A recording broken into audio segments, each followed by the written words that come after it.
La calle 8 en Miami es como una pantalla de Cuba abierta al mundo. Y carteles, boleros, palabras que viajaron y se quedaron en la memoria. Desde afuera uno entiende mejor lo que trae por dentro. Cuba le aportó ritmo a Latinoamérica, pero también una forma de mirar el mundo.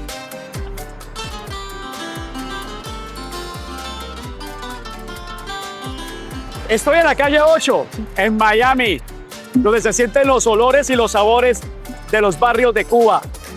Hay un premiado cineasta y director de televisión que ha estado muy conectado con Colombia y además siente y plasma el dolor de estar por fuera de su país, de estar por fuera de Cuba. Estoy buscando testimonios de aquellas personas que nos entregan esa información que nos une culturalmente y creo que tengo el invitado especial. Lilo, ¿cómo vas? Quiero que hablemos de Cuba, de todo lo que ha pasado. ¿Cómo estás?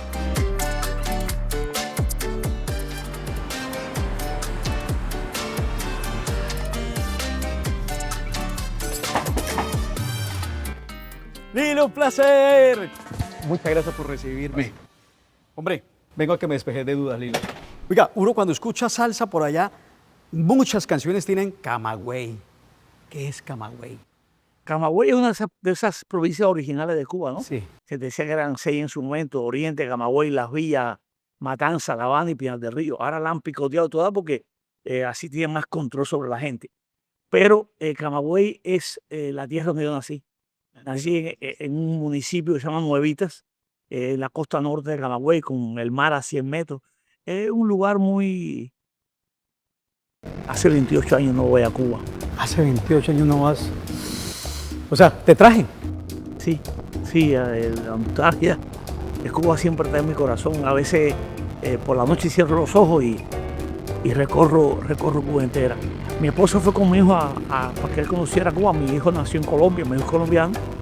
Nació en Colombia y ella iba por la calle y por teléfono me decía, ¿qué hago? Yo le decía, no, coge tantas cuadras hacia acá, baja a la derecha, en el Parque de la Fraternidad. Entonces, él iba explicando, mi esposo es de La Habana, pero yo viví muchos años en la calle, en La Habana. Quería cumplir mi sueño y llegué de provincia a La Habana para hacer televisión que quería hacer. Y tuve 2 años en la calle y caminaba por las calles y la fui conociendo. Tengo un mapa de La Habana en la cabeza. Pero si te vas a extender hablando, nos sentamos. Sí, sentémonos mejor porque esto va de largo. Lilo, ¿por qué cine y no campeón olímpico, cantante o bailarín? Porque eso es lo que uno escuchaba de Cuba en los años 80 y 90. En el caso mío, a mí me gustaba el deporte, pero jugaba baloncesto, quizás voy a querer crecer un poquito. Pero el cine, creo que fue que yo de niño veía el cine móvil, esos camiones que llegaban al pueblo y ponían las películas. Una vez, frente a los almacenes de víveres donde mi padre trabajaba, se están reparando el cine del pueblo y pasaron para ahí el cine. Entonces yo me colaba por unas grietas que conocía y me decía a ver películas. Ahí vi Moby Dick, vi estas películas que eran fascinantes, ¿no? Y un día llegaron a grabar una película a mi pueblo y yo veía un trencito que iba para allá con la cámara y volvía para acá con la cámara y era un dolly. Y veía a los actores que caminaban para la cámara y tenían un cable que era el cable de sonido. Después me fui enterando de esto y empecé a perseguir. Yo preguntaba, ¿dónde filmo mañana? Entonces iba a mirar, pero no me importaba estar como otra gente del pueblo que iban de extra para que le pagaran. Yo era a ver todo lo que pasaba detrás. Detrás de cámara. Detrás de la película. O sea, cómo se hacía aquello. Y creo que por ahí viene mi fascinación por el cine. Cogiste un vuelo, te subiste a un avión, pero no llegaste a Miami, no llegaste a la Florida, no llegaste a México, llegaste a Colombia. Ese vuelo fue el 28 de enero de 1997. Desde ese día no regreso a mi país. Por eso Colombia fue mi segunda patria. Y es mi segunda patria. Llegar a Colombia fue conocer la libertad. Colombia, tengo un hijo colombiano. Sí. Colombia tiene una importancia muy grande.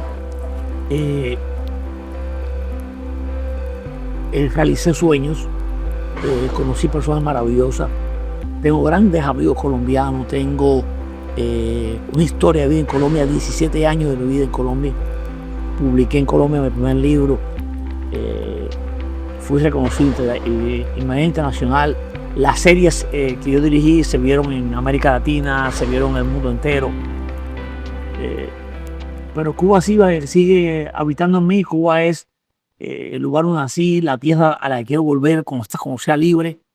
Entonces, casi que Colombia se convierte en ese pedazo de tierra donde puedo entrar, donde puedo pisar la cara que yo quiera. Y estás en Colombia, estás muy joven, con ganas de comerte el mundo. Y a partir de ese momento, ¿cómo viste desde afuera Cuba? En ese año de 1997, 98, cuando llegas a Colombia, ¿cómo comenzaste a mirar de dónde saliste? Mira, cuando yo llegué a Colombia, yo dentro de la isla había tenido ya manifestaciones. Yo no quería la dictadura, no me interesaba. Había estado detenido algunas veces por la seguridad de Estado, había sido interrogado. Nunca pudieron comprobarme nada. Pero cuando llegó la libertad, cuando llegué a Colombia, yo no podía dejar a mi pueblo atrás, no podía abandonar mi pueblo. Y fue por eso que decido hacer las denuncias más contundentes contra el sistema este. Porque yo creo que cuando en un sistema no se puede opinar, cuando las personas no pueden hablar ni expresarse en libertad, ese sistema no sirve. Entonces un gobernante está elegido para servirle a su pueblo, no a los que piensen como él, no a los que tengan su ideología. Entonces, eso pasa cuando es una dictadura y que solamente usted va a responder o usted va a beneficiar a los que piensan como usted. Y eso es lo que no puede pasar en un país. ¿Qué es dejar una esposa en otro país y llegar a buscar y a cumplir sueños? Yo estaba recién casado con Iracema y yo salí por 6 meses. Por 6 meses, a los 6 meses pude sacarla del país. Ya cuando llegó a Colombia dije yo voy a hacer mi vida en este país. Dejé a mis padres en Cuba, a mis hermanos, a mi sobrina, a mi hija. Tuve una hija de otro matrimonio que tuve sin ver 9 años. Yo dejé una hija de 4 años que se fue así por un pasillo y ya volví a verla con 13 años. Cuando yo la abrazaba a ella no entendía casi quién era yo. Entonces, todo eso es muy triste. Alejo Durán. Alejo Durán, Lilo. Yo un día estoy muy deprimido. En Colombia tenía ganas de estar en mi tierra, me sentía un poco solo. Y estaba acostado y de pronto empiezo a oír un vallenato. Pero el vallenato clásico. Sí. 039, Ceballos. Ay, ay, ay. Y entonces empiezo a oír a Alejo en el televisor y empiezo a ver un documental de Alejo Durán. Creo que eso me inspiró y me dio fuerza para seguir adelante. Alejo Durán me hizo que me enamorara de Colombia y también de coger fuerza para seguir.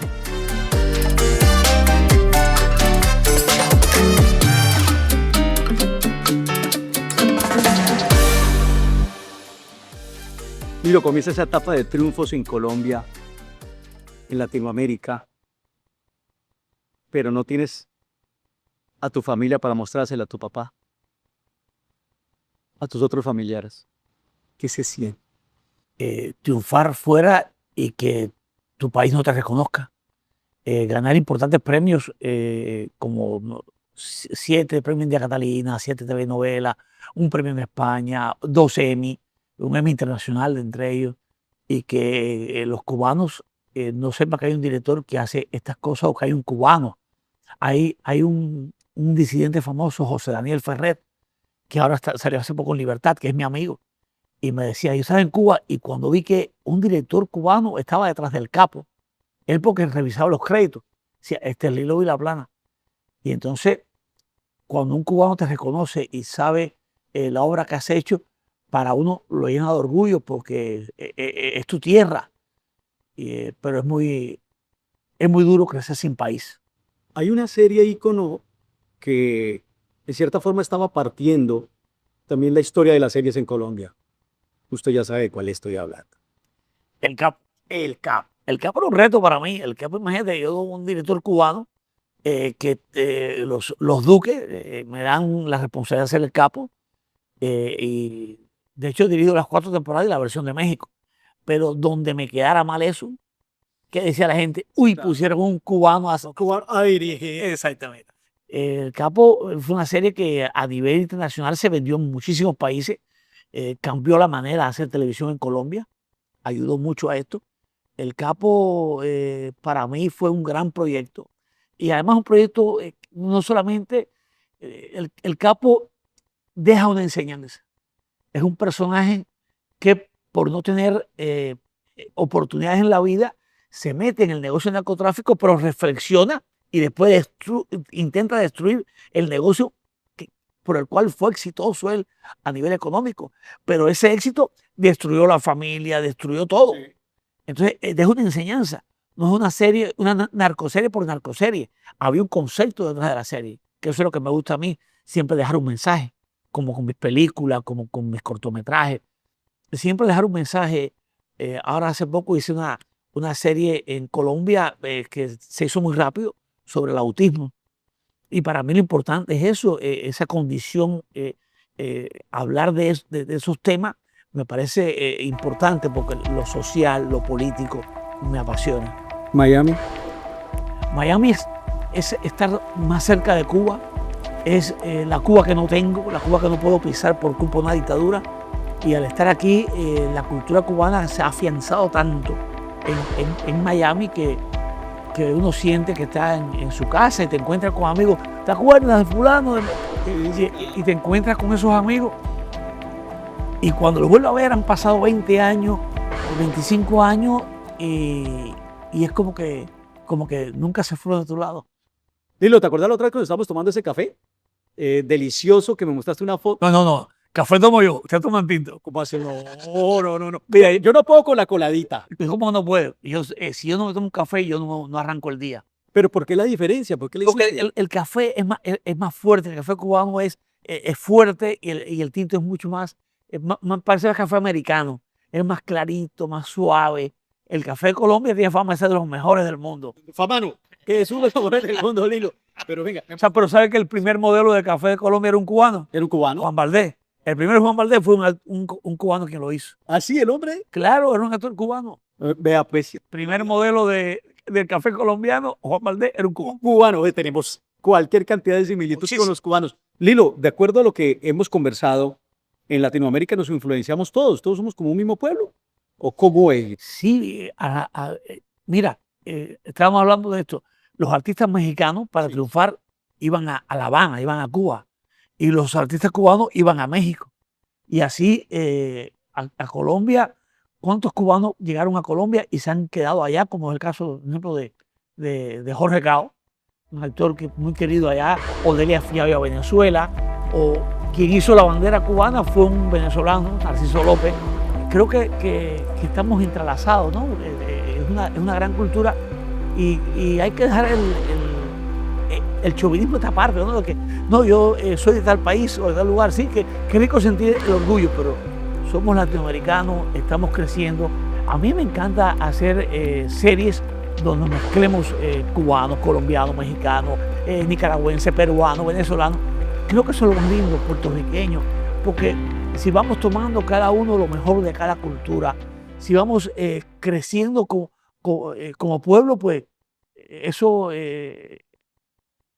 A mí me engrandeció mucho haber ido a Colombia. Yo creo que a partir de conocer Colombia, fui mejor ser humano. Tengo amigos que sé que puedo contar con ellos, que son como hermanos míos, como tengo otros amigos en otros países. Tú saliste en un avión, tú saliste en un vuelo, otros salen de otras maneras. ¿Cómo se hace el trabajo investigativo para poder llegar y poder mostrar esas otras maneras? Esas otras maneras, hay gente que sale en balsa, otros salen por frontera. El cubano, qué triste que quiere escapar. Antes de la dictadura había un ferry en La Habana que tú subías con tu carro y todo. y llegabas a Miami, almorzabas, paseabas por Miami o por el Cayo, por Key West, y volvías a tu país. Los cubanos, muy pocos venían a vivir a Estados Unidos. Hay mil maneras de escapar de Cuba. ¿Cuánta gente has encontrado en el tren de aterrizaje, muerto de un avión, solamente porque quieren vivir en libertad? Es fuerte, ¿eh? Es fuerte. Hay otros, algunos dicen que nadando. Yo conocí un muchacho que llegó aquí en una tabla de surf, pero el hijo de un profesor de biología se montó en una bicicleta acuática y no llegó, nunca más en su poder. Y así hay muchas obras que yo he hecho, como La Casa Vacía, un cortometraje que tuvo en Cannes. Lo hice en La Candelaria y en Alcázares. Y la gente me dice, ¿eso no fue en Cuba? Y yo, no, eso lo grabé en Colombia.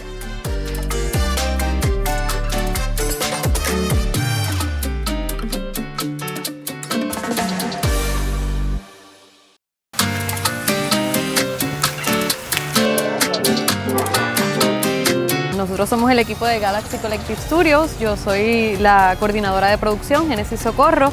Él es el productor, Iván Joel Vega y Sebastián Pérez. Nosotros trabajamos todo lo que es la logística.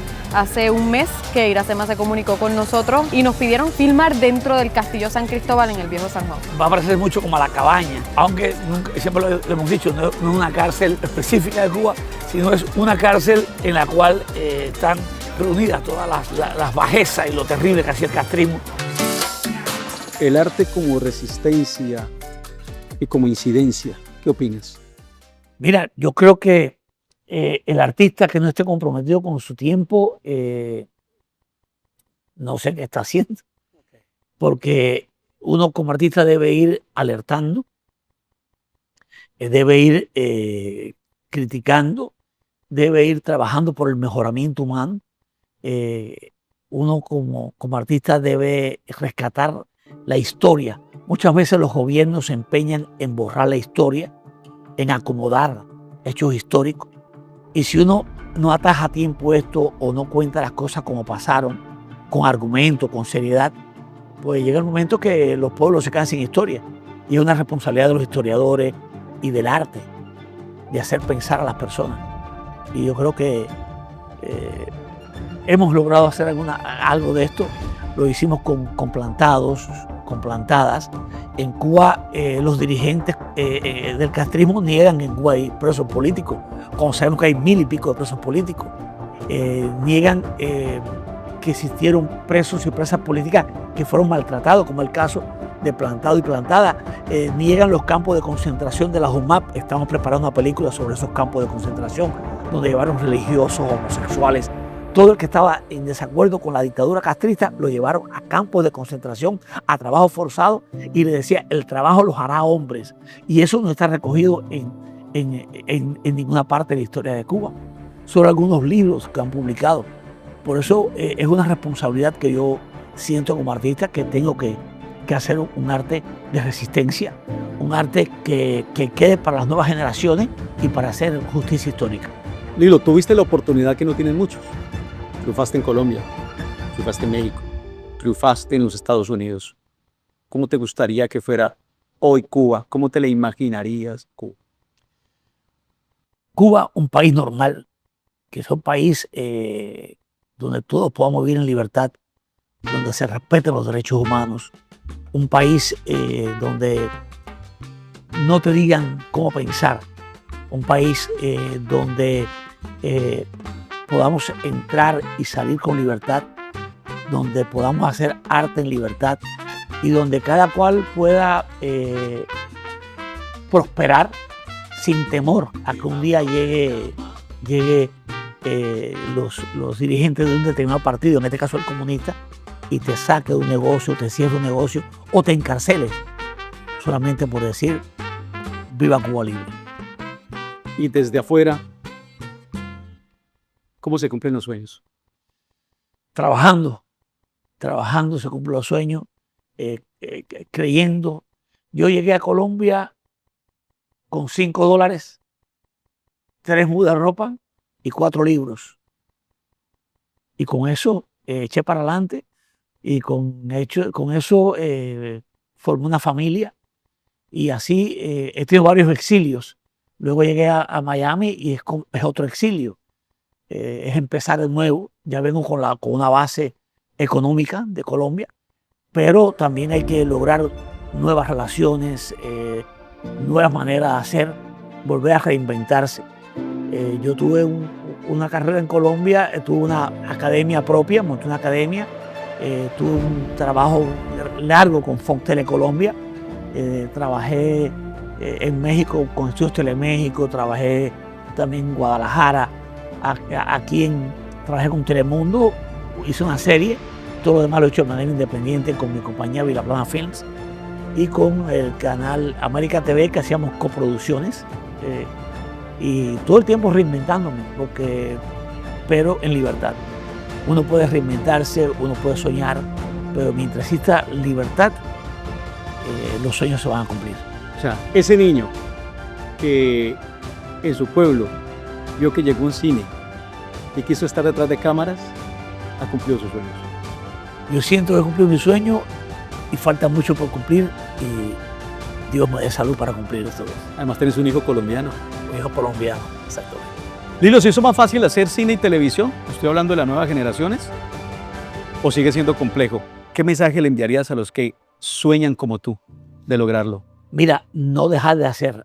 Siempre hay muchas maneras de lograr los sueños, pero es trabajando. A veces, por ejemplo, cuando se plantados, llegó un señor con dinero, Leopoldo, y me dijo, aquí tiene el dinero para hacer la película porque mi tío era preso político y quiere hacer su película.